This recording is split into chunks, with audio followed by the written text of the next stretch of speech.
natin, at yung WG. Sabi mo nga, nandyan yung pastora ninyo, si Pastora Edith. Good morning po. Na siyang namumuno ng activity na ito. Sa mga magulang na nandito ngayon, sa mga magiging guro ninyo para sa 5 araw na pag-i-stay ninyo dito sa Angatol Elementary School. Nung pagkasabi ni Sir Hesen at Mantor na marami pa rin palang mga bata ang gustong-gustong matuto ng mga salita ng Diyos imbes na maglaro. Diba? Kasi ang pakikinig sa mga salita ng Diyos, pag-aaral ng Biblia ay isang paraan para nurture natin ang ating mga spiritual aspect, ika na. So, I would also like to thank the parents ng mga anak na yung inyong pagmamahal sa Diyos sa 5 araw lang ito.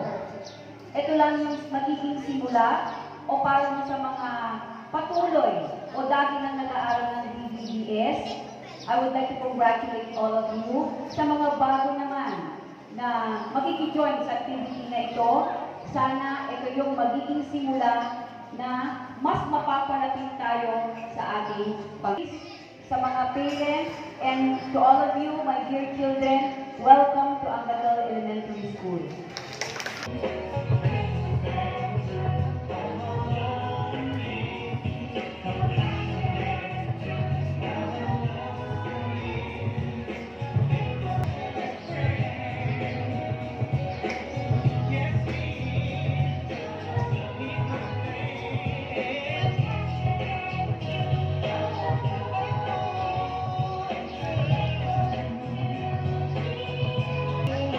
Okay. Palapan natin si Lord.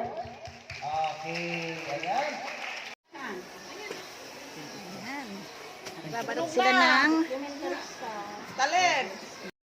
Ako na, susunod. na ayaw niya.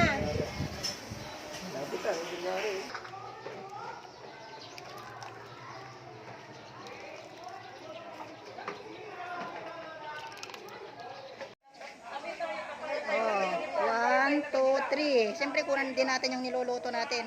1, 2, 3.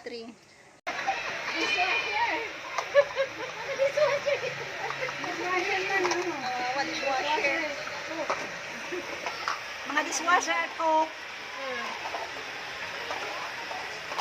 Hello.